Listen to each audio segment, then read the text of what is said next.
Quand la tristesse arrive, je sais tu es là, toujours près de moi. Bonjour, bienvenue à votre émission La Victoire de l'amour. J'espère que vous allez bien. Joyeuse Pâques. Aujourd'hui, c'est la fête de la vie, fête de la résurrection. Et avant de vous présenter mon invité, parce qu'on a tout un invité aujourd'hui, je veux prendre le temps aujourd'hui de rendre hommage à l'abbé Robert Jolicoeur. Vous voyez les tulipes qui sont là. Vous vous souvenez qu'il avait dit que c'était ses fleurs préférées et en plus, les jaunes. Alors, juste pour vous dire aujourd'hui qu'on a une pensée pour notre ami Robert. C'est sûr qu'il aurait aimé ça être ici maintenant, mais je suis sûr qu'il est extrêmement heureux avec le Père du ciel. Aujourd'hui, un invité tout à fait spécial. Imaginez, il a vécu l'enfer derrière les barreaux. Il a été incarcéré à tort dans la pire prison au monde. Je reçois avec beaucoup de joie Stéphane Zwickowski en chanson, une magnifique chanson pour Pâques. Martin Deschamps est avec nous et l'homélie est fait par quelqu'un qu'on apprécie beaucoup pour sa grande profondeur, l'abbé Éloi Giard. Bonjour Stéphane. Bonjour Stéphane. Merci d'être là. Ça fait plaisir. J'ai écouté votre histoire, elle est complètement... je peux même pas imaginer que vous soyez encore debout après ce que vous avez vécu. Qu'est-ce qui fait que vous avez été en prison au Venezuela et que vous aviez... C'était à tort, finalement. Vous n'aviez pas de preuves contre vous, vous n'avez rien fait, là. Ben, j'ai aidé à charger des barils dans un camion qui avait 548 kilos de cocaïne à l'intérieur. Mais vous ne le saviez pas. Vous pensiez que c'était du sable, là. Ben, c'était du sable. Ils ont caché la cocaïne en dessous de sable, qui était une exportation de produits miniers, si on veut, là, pour extraire l'or de ça. C'est ça. J'ai chargé les barils sans savoir qu'il y avait de la cocaïne. Alors, quand la Garde nationale a apparu soudainement où est-ce que j'étais le lendemain, et puis m'ont demandé si j'étais au courant d'un certain chargement. Ben moi, je me suis mis les pieds dans le plat, un peu, si on veut, en disant « Oui, j'ai aidé à les charger. » Alors, ils m'ont mis la main sur l'épaule, et puis ils m'ont dit « Viens avec nous, mon petit gars. » Il y avait 500 kilos de cocaïne là-dedans. Alors, je m'imaginais un peu ce qui m'attendait suite à ça. Et qu'est-ce qui est arrivé? Bien, un peu comme le titre du livre le dit, l'enfer, de me retrouver dans une situation que... La partie difficile, c'était que j'étais tellement abasourdi de voir ce qui m'arrivait, jusqu'à quel point... C'est un peu pour ça que j'ai écrit le livre, parce que ce que je vivais était tellement invraisemblable que je me disais qu'il fallait absolument que ça se sache, tu sais, qu'aujourd'hui... accoutumé à notre petit train de vie qu'on a ici au Québec, tu sais, on est bien. On ne s'imagine pas que le barbarisme... Incroyable que ça existe encore. C'est bel et bien vivant. Et comment... C'était quoi votre première réaction? Bon, vous avez été condamné à 10 ans, je pense, hein? C'est ça, la sentence était pour 10 ans. Quelle était votre réaction à ce moment-là? Vous êtes loin de... Ça doit être terrible. Bien, c'est... Le quotidien devient très simple dans une situation comme ça. On change complètement de manière d'être. Tout devient très instinctif. Tu sais, moi, ma vie était de passer à travers le moment présent pour me rendre un peu plus tard. Puis une fois rendu là, bien, qu'est-ce que je dois faire maintenant pour me rendre à ce soir? Et puis ça, tu deviens... là. Il y avait beaucoup de violence dans cette prison-là. Hein? Bien, c'est juste ça, de la violence, de la souffrance qui t'entoure constamment. Ça, tu sais, c'est difficile. Il faut vraiment, là... beaucoup de gens qui me disent qu'ils n'auraient jamais pu passer à travers. Mais pourtant, je pense qu'on a tous un peu plus de volonté à l'intérieur de nous que quand on se retrouve dans une situation comme ça. En quelque part, on va puiser dans quelque chose qu'on ne savait pas qu'on avait. Et puis, ça rouvre les portes à tout ce qui m'est venu à croire en Dieu. Oui, parce que vous étiez un athée convaincu, là, avant. Je suis rentré là en tant que... Puis un des athées qui n'était pas très plaisant envers les croyants, si on veut. Tu sais, je trouvais que les gens qui étaient croyants étaient faibles d'esprit, là, tu sais, comme beaucoup de gens disent, puis on entend ça. Alors, quand je me suis retrouvé en prison, je me suis dit que j'allais lire la Bible pour trouver toutes les erreurs, puis toutes les choses avec lesquelles je vais pouvoir encore mieux faire comprendre à ceux qui sont croyants que la Bible n'a pas de sens et qu'on ne devrait pas croire en ça. Et puis je me suis fait prendre à mon propre jeu, si on veut, parce que...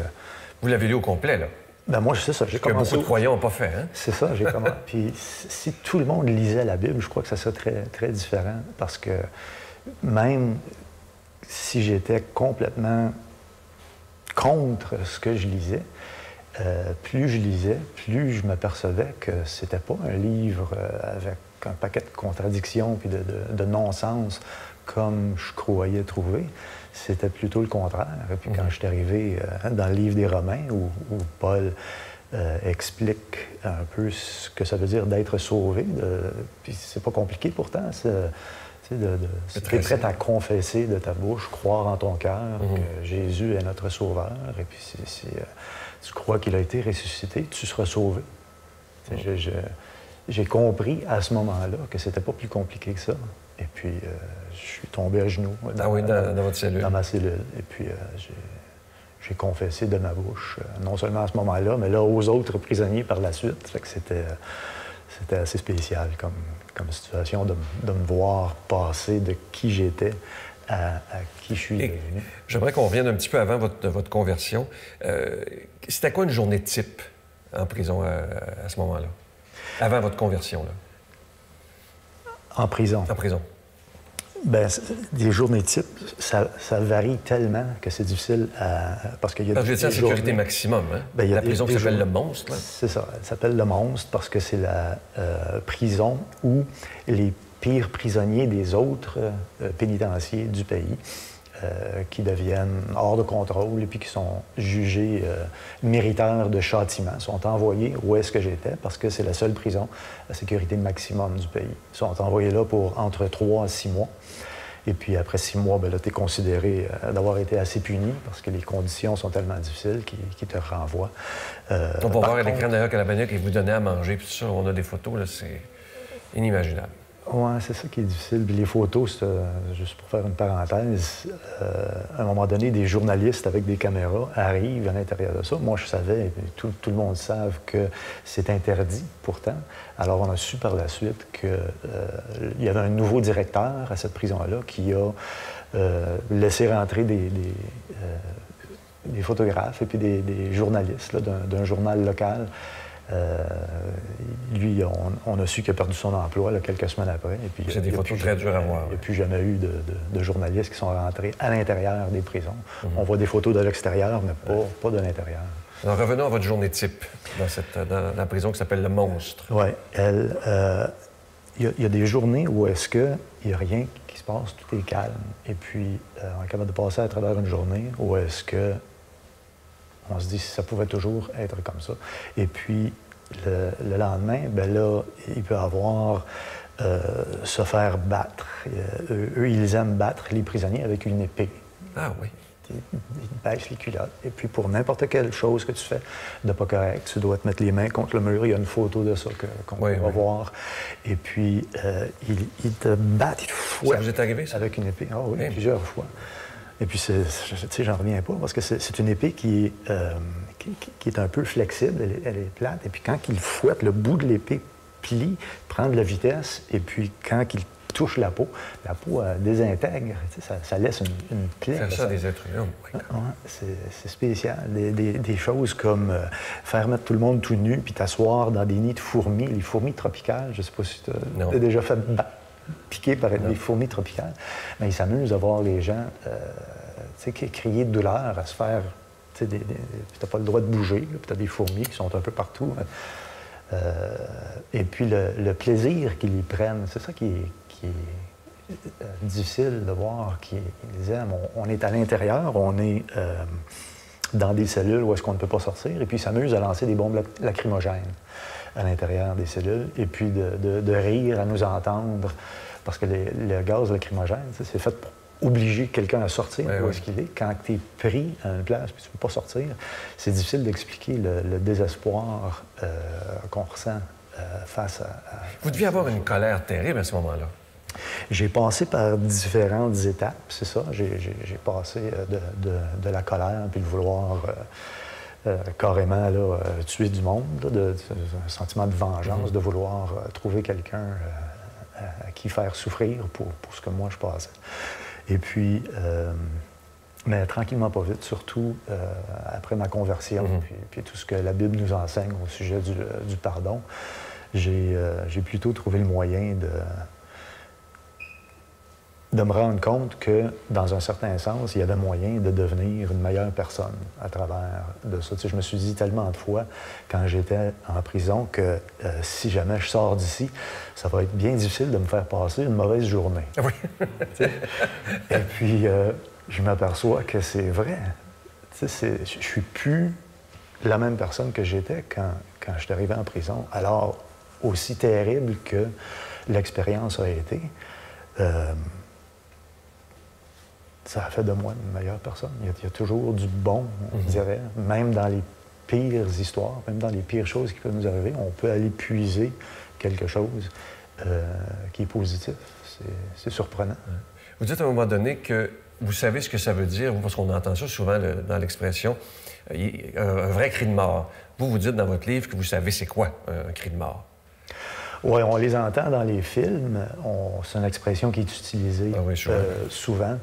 Mais je me suis rendu compte que c'est rien comme la réalité. Quand quelqu'un reçoit...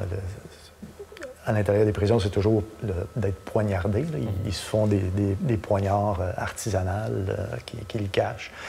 Et puis quand il y en a un qui empoignarde un autre, c'est un cri qui est très différent à ce qu'on pourrait s'entendre, complètement différent de ce qui est dans les films. C'est de sentir que quelqu'un reçoit une blessure qui est mortelle. C'est clair là, que c'est mortel. Je ne peux pas l'expliquer, je ne peux pas le décrire. Vous avez encore des cauchemars de ça? Hein? Oui, je dirais peut-être une fois par mois à peu près. Je me réveille là, tout en sueur avec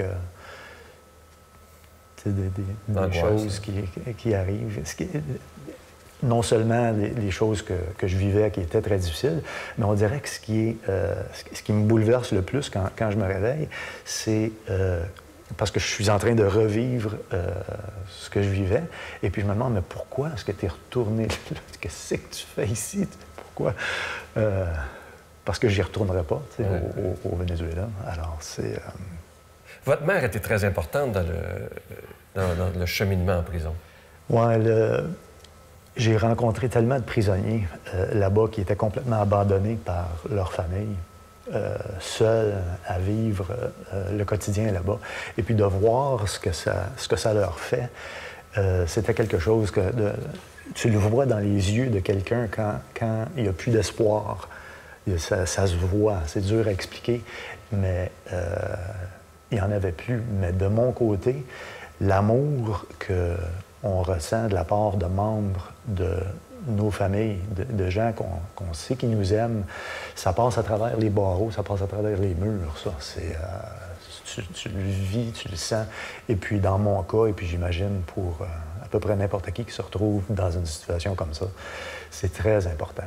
Ça a été quelque chose dans lequel je pouvais aller puiser la force là, de continuer ma routine, là, parce que je considérais que... De ne pas sombrer aussi dans une maladie mentale. C'est ça, c'était ma responsabilité, je trouvais, de sortir de là en bonne santé et non pas en une espèce de légume là, où est-ce que j'aurais besoin d'aide, mais plutôt de pouvoir reprendre ma vie, reprendre mes responsabilités. J'avais 4 enfants, tu sais, j'étais marié. Alors, je trouvais... Alors, c'était mon seul focus, là, de juste rester sain d'esprit, en bonne santé. Et vous avez fait 3 ans de prison, finalement? Oui. Vous êtes revenu au Canada. Ça a été quoi votre réaction quand tout ce calvaire-là a été fini? C'est comme on est à Pâques, c'est comme une résurrection. Hein? Moi, j'ai été ramené au Canada dans un programme de transfert de prisonniers. C'est-à-dire que le Canada signe un traité d'extradition. Quelqu'un qui est condamné pour un crime dans un pays où est-ce que les conditions sont difficiles est rapatrié au Canada pour purger sa peine ici, où les conditions sont meilleures. C'est ça qui était le contexte.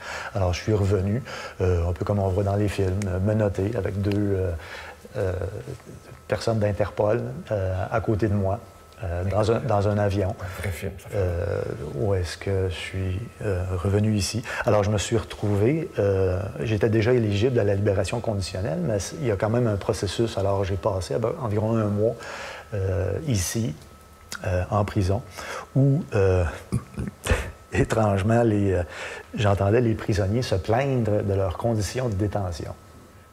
C'était inimaginable pour moi d'entendre ça, parce que les prisons ici, c'est comme un camp d'été. Tu as tout, tu as ton lit, il y a une cuisine, il y a la grosse télévision, il y a salle d'exercice, qu'il n'y avait pas là-bas, là. ping-pong, en tout cas, aréna extérieur.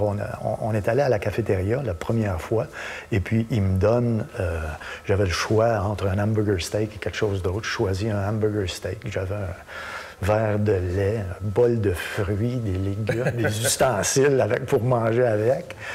Et puis je m'assois à une table, et puis les prisonniers à côté de moi se plaignaient. « Regarde ce qu'ils nous donnent à manger, ça se peut-tu traiter le monde comme ça? » Et puis, je peux pas m'empêcher de leur dire, les gars, vous savez pas c'est quoi, vivre dans des conditions de détention qui sont mauvaises. Incroyable. Vous devriez l'apprécier. En terminant, le temps passe vite, je vous ai regardé pendant beaucoup d'émissions. Avez-vous... Bon, vous avez rencontré Jésus, vous êtes converti. Malgré tous les sévices que vous avez eus, la souffrance, les coups d'épée, avez-vous réussi franchement à pardonner à vos bourreaux? Ah oui. Étrangement, j'ai trouvé le pardon assez facile même. Ah oui? C'est parce que, comme j'ai dit, eux étaient un instrument. On est dans un monde où le péché règne, où les forces de l'ennemi et du mal sont bel et bien présentes. Et puis, je les vois pas nécessairement comme coupables. Eux faisaient ce qui était leur vie et leur routine. Et puis, ça a juste été une partie de ce qui m'a amené où est-ce que je suis. Et puis, étrangement, le pardon, je ne ressens aucun ressentiment, ni pour eux, ni pour personne d'autre. C'est quelque chose qui m'est arrivé. Comme je l'ai dit, tant qu'à moi, ça a fait de moi une meilleure personne. Et puis, ça fait partie de ma vie, c'est tout. Je pense qu'il y a juste Dieu qui peut faire ça. Je vous souhaite de très joyeuses Pâques. Merci d'être ce que vous êtes. Et je vous offre, ça va tellement bien avec votre témoignage, chanson magnifique interprétée par quelqu'un qu'on aime beaucoup, Martin Deschamps. « C'est beau, le monde ».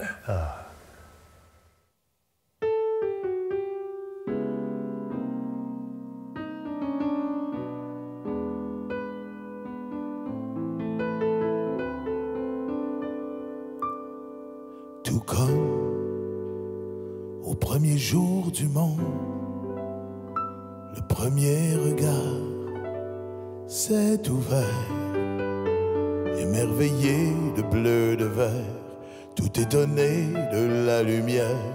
Enfin je vois,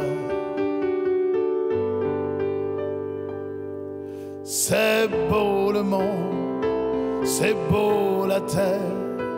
Et dire qu'on peut passer sa vie les yeux fermés, c'est beau la vie, quel univers.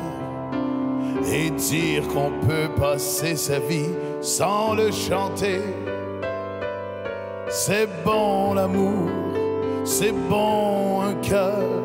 Et dire qu'on peut passer sa vie à le cacher, c'est beau l'enfant, quelle merveille.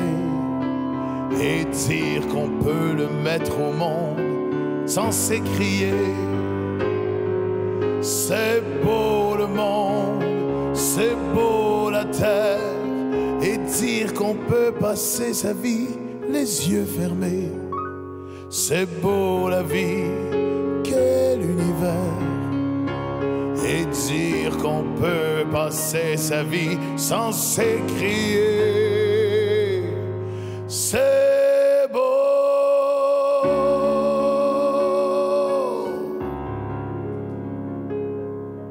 Merci. Notre Père qui es aux cieux, que ton nom soit sanctifié, que ton règne vienne, que ta volonté soit faite sur la terre comme au ciel. Donne-nous aujourd'hui notre pain de ce jour. Pardonne-nous nos offenses, comme nous pardonnons à ceux qui nous ont offensés. Ne nous laisse pas entrer en tentation, mais délivre-nous du mal, car c'est à toi qu'appartient le règne, la puissance et la gloire, pour les siècles des siècles. Amen. Je suis tellement content de vous parler de ce beau cadeau du mois d'avril. Il s'agit d'une exclusivité de la Victoire de l'amour. Ça a été fabriqué au Québec. Il s'agit d'un véritable bijou. C'est une épinglette plaquée or de la Vierge Marie. Et l'épinglette, elle est déjà bénite. Et évidemment, ça se donne très, très bien en cadeau. Et ça a été fabriqué par les mêmes fabricants qui avaient fait le pendentif de la Vierge en décembre dernier, qui est de toute beauté. Alors, c'est vraiment de très, très grande qualité. Et je vous rappelle que c'est avec un don de 25 $. Et si vous en voulez deux, avec un don de 40 $. Je vous remercie de tout cœur de donner des mains à la Providence parce que vous savez qu'on doit payer pour être à la télévision, que ce soit pour la production et la diffusion. Je vous donne l'adresse pour ceux qui veulent faire leur don par chèque. Alors, c'est la Victoire de l'amour, casier postal 120, succursale Boucherville à Boucherville, le J4B 5E6, je vous la redonne. La Victoire de l'amour, casier postal 120, succursale Boucherville à Boucherville, le J4B 5E6. Également par téléphone, par carte de crédit dans le 514-523-4433, 523-4433 ou sans frais le 1-888-811-9291, 1-888-811-9291 et aussi sur notre site Internet qui est une façon très rapide et très sécuritaire de faire votre don, le www.lavictoiredelamour.org. Alors, je vous rappelle ce magnifique cadeau du mois. Ça a été fabriqué sur mesure pour la Victoire de l'amour. Il s'agit d'un véritable bijou, une épinglette plaquée or de la Vierge Marie. Et cette épinglette, elle est déjà bénite. Je veux vous dire merci de tout cœur de votre grande générosité. Et je vous rappelle que vous recevrez également un reçu pour fin d'impôt. Merci de tout cœur de votre générosité et merci aussi de votre prière. C'est extrêmement important. Mon Dieu, donnez-moi la sérénité d'accepter les choses que je ne peux changer, le courage de changer les choses que je peux et la sagesse d'en connaître la différence. Amen.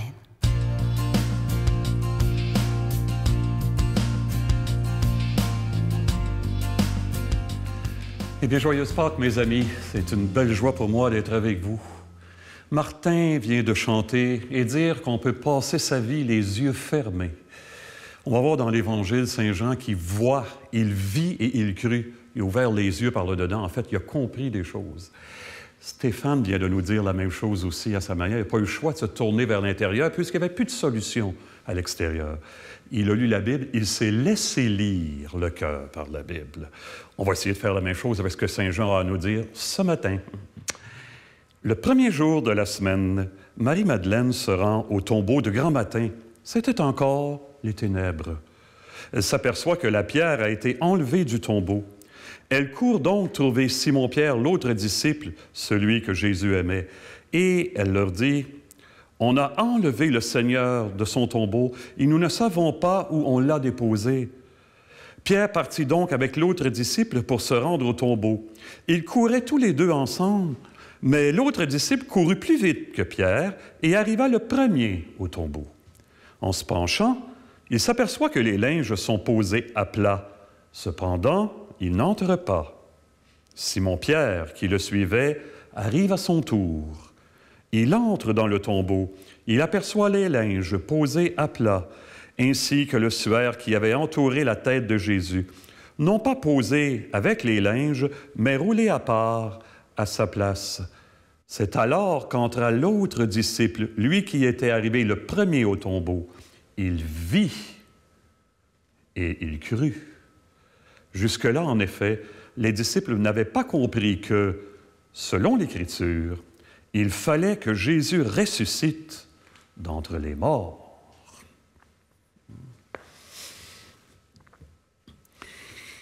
Dans la paroisse où je demeure, à Marieville, il y a une brigadière qui est très sympathique, qui s'appelle Gabrielle. Gabrielle a fait bonne grand-maman et elle s'acquitte très bien de son travail. Et elle a commencé, je ne sais pas si c'est elle ou si c'est les automobilistes, il y a pas mal de circulation, là où elle fait traverser les jeunes, et puis elle a commencé à saluer des automobilistes. Et vous devriez la voir, le matin, entre autres, continuellement faire ça à tout le monde qui passe.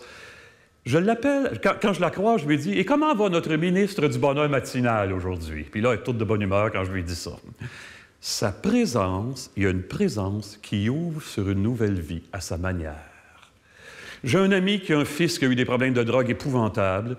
Il s'est retrouvé dans une maison de désintoxication. C'était le temps parce que mon ami avait peur d'avoir un téléphone qui s'était suicidé. Il était devenu presque une locumène. Quand il est sorti, la première chose qu'il a dit à son père, « Père, je ne suis plus seul. » Il y avait une présence qui ouvrait sur une autre vie. Bien, on a entendu Stéphane, qui n'a pas eu le choix, comme on vient de dire, et qui, à sa manière, s'est ouvert par la présence qu'il a rencontrée sur une autre vie, indestructible, plus forte que tout. Et quand Sylvain lui a demandé « T'en veux-tu à ceux qui t'ont fait du mal? » Ça m'a fait penser, je vais aller chercher dans une autre religion, mais après ça, je ferai le lien avec Jésus. Ça m'a fait penser au Dalai Lama. Vous savez, le chef spirituel des bouddhistes du Tibet. Vous savez, l'armée chinoise a beaucoup volé, pillé, massacré. Beaucoup de Tibétains qui sont morts dans leur désir de plus de liberté. Et à un moment donné, il y a un journaliste qui questionnait Dalai Lama dans une entrevue, un journaliste français, puis qui lui dit « Ça se peut pas que vous leur en vouliez pas un peu quand même, Éminence? Ils ont fait tellement de mal à votre peuple. Ça se peut pas que vous leur vouliez pas un petit peu dans un petit coin de votre cœur? » Et il a répondu « Ils nous ont tout pris. Vais-je les laisser s'emparer aussi de mon âme? » C'est en plein ce que Stéphane nous dit. La présence est inviolable. Elle crée un monde neuf. C'est la vie plus forte que tout qui s'appelle l'amour. Il y a un écrivain français qui est mort il y a 4 mois à peu près, au début du mois de décembre. Il s'appelait Jean d'Ormesson. C'est l'écrivain préféré des Français. Plein de charisme, de culture, de charme, et en même temps capable de dire des choses qui ne faisaient pas l'affaire de tout le monde. Avant de mourir, il savait qu'il y aurait des funérailles nationales. Il a dit, moi, j'aimerais sur ma tombe qu'on dépose non pas des fleurs, non pas une épée, là, des membres de l'Académie française, mais un crayon. C'est avec ça que j'ai entré en communion avec vous. Et dans la cérémonie très solennelle, le président, M. Macron, est allé déposer un crayon à mine sur la tombe de M. d'Ormesson. Je vous compte ça parce que là, je nous demande à tout le monde, pour que surgisse un monde neuf. Moi, je crois que quand quelqu'un ressuscite, quand quelqu'un meurt, on soit un petit quelque chose. C'est quoi le don que Jésus vient déposer aussi au fond de moi, de chaque personne ici, et à la maison, de chaque personne, pour que surgisse un monde neuf, un monde indestructible, un monde que personne ne peut nous voler, plus fort que tout, pour qu'on révèle à ce monde-là qu'une situation sans issue, comme disait Jean-Paul II, ça n'existe pas dans le Christ. Que Dieu nous bénisse en ce sens-là, lui dont l'amour est indestructible. Père, Fils et Esprit Saint, joyeuse Pâques, joyeuse vie. À bientôt tout le monde. Je vous salue Marie, pleine de grâce. Le Seigneur est avec vous. Vous êtes bénie entre toutes les femmes, et Jésus, le fruit de vos entrailles, est béni. Sainte Marie, Mère de Dieu, priez pour nous pauvres pécheurs, maintenant et à l'heure de notre mort. Amen.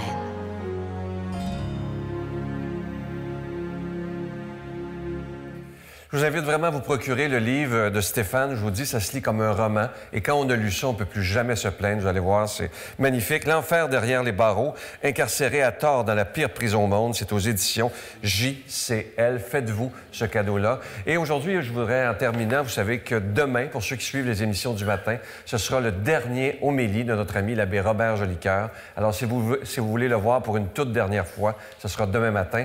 Et je dois vous dire, lorsque vous verrez l'homélie, c'est comme si il le savait que c'était sa dernière, il a tout donné. Alors, je vous invite à être là avec nous demain matin pour la dernière homélie de l'abbé Robert Jolicoeur. Il y a beaucoup de gens qui demandent s'il nous reste encore des CD de son testament spirituel, les secrets du bonheur. Alors oui, tout à fait.